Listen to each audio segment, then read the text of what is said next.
ஓம் சாய்ராம், ஜெய் சாய்ராம். என் அன்பு குழந்தையே, அப்பா, எனக்கு உன்னை விட்டா யார் இருக்காங்க என்று என்னிடம் கண்ணீர் வடித்து கொண்டிருக்கின்றாய் அல்லவா?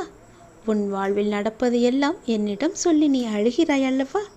நீ என்னிடம் ஒரு முக்கியமான திருப்பம் நிகழ வேண்டும் என்று அடிக்கடி வேண்டிக் கொண்டிருக்கிறாய் அல்லவா? அது இப்போது நிகழப்போகிறது. அது உனக்கு நிகழும், நிச்சயமாகவே நிகழும். அது நிகழ்ந்தால் அதன் பிறகு நீ நிம்மதியாக வாழலாம், நிம்மதியாகவே இருப்பாய். அதை நான் உனக்கு சத்திய வாக்காக தருகிறேன். இதை நீ தெய்வ வாக்காக எடுத்துக்கொண்டு நான் சொல்வது போலவே செய். அந்த திருப்பங்கள் வரும் நாட்களில் நடக்கப் போகிறது. அதை நீ சந்தோஷமாகவே அனுபவிக்கப் போகிறாய். உனக்கு நிம்மதியாக உறங்கி பல நாட்கள் ஆனதாக கூறினாய். அதுவும் மாறப்போகின்றது. எல்லா மாற்றங்களையும் கண்டு நிம்மதியாக நீ உறங்கப் போகிறாய். அதன் பிறகு உறுதியாகவே அது நடக்கும். உன்னுடைய வாழ்க்கையில் உனக்கு என்ன இல்லை? எல்லாமே இருக்கின்றதல்லவா? சந்தோஷம் என்று நினைத்துக்கொள். எல்லாமே உனக்கு சந்தோஷமான சூழலாய் உன்னை வந்து சேரும்படி நான் அமைத்து தருகிறேன்.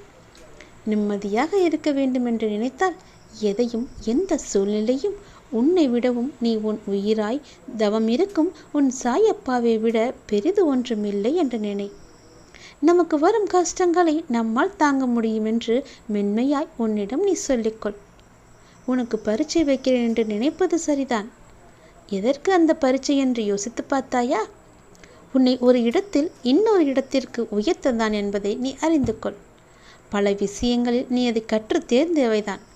அதை நீ உன் புதிய நிகழ்வுகளில் எப்படி அதை நீ செயல்படுத்தப் போகிறாய் என்பதை தயாராகி விட்டாயா என்பதை தான் பார்ப்பதற்காக இந்த பரீட்சை. அதற்காக எவ்வளவு காலம் என்று நீ கேட்பது எனக்கு புரிகிறது. ஆனால் முழுமையான முறையில் ஒன்றை தயாரித்தால் தானே அது நல்ல முறையில் இருக்கக்கூடும். அவற்றை தான் உனக்கு செய்கின்றேன். இன்னும் உன்னை சிறிது மாற்றிக்கொள்ள வேண்டும். எனக்கு புரிகிறது. நீ உனக்குள்ளே சண்டையை துடித்து கொண்டிருக்கிறாய். அண்டை போட எது சரி எது தவறு என்று. தவறு என்றால் அதை மாற்ற நீ உன்னிடத்திலேயே யுத்தம் புரிந்து கொண்டிருக்கின்றாய் என்பதும் எனக்கு புரியும். இந்த நிலையற்ற சூழலெல்லாம் நிறைவான நிலையுள்ள வாழ்க்கையை உனக்கு கொடுக்கத்தான் நான் இந்த குழப்பமான மனநிலையை உனக்கு கொடுத்து கொண்டு வருகிறேன். எல்லாம் மாறப்போகிறது. விரைவாகவே மாறப்போகிறது. உனக்கான அழகிய வாழ்க்கை உன்னை தேடி வரப்போகிறது. நீ சற்றும் எதிர்பாராத செல்வ வளங்களை நீ பெறப்போகிறாய். உன் அழகிய வாழ்க்கை உன்னை தேடி வரும்போது அதை நீ அனுபவிக்க சீரும் சிறப்புமாக இருக்கப் போகிறாய். நல்ல பெயருடன் நிம்மதியான மகிழ்ச்சி உன்னை தேடி வந்து கொண்டிருக்கிறது என் தங்கமே. சற்றும் எதிர்பாராத ஒரு நல்ல திருப்பம் உன் வாழ்வில் நடக்கப் போகிறது. உலக பந்தம் என்ற கட்டிலில் சிக்கிக்கொண்டு கஷ்டம், நஷ்டம், பிரச்சனை என்று பேதலித்து வருகிறாய் அல்லவா? அவற்றை நான் மாற்றி காமிக்கப் போகின்றேன். அவற்றை நான் மெதுவாக சுத்தம் செய்த போது உனக்கு சோதனை அதிகமாவது போல தெரியும். சோதனை காலம் வரும்போது நீ பயப்படாதே. உன் தந்தை, உன் சாயப்பா உன் கூடவே இருந்து உனக்கு என்ன தேவையோ அதை நான் நிறைவேற்றி தருகிறேன். உன்னுடைய கஷ்டங்கள், கவலைகள், துன்பங்கள், துயரங்கள் எல்லாமே முடிந்துவிட்டது.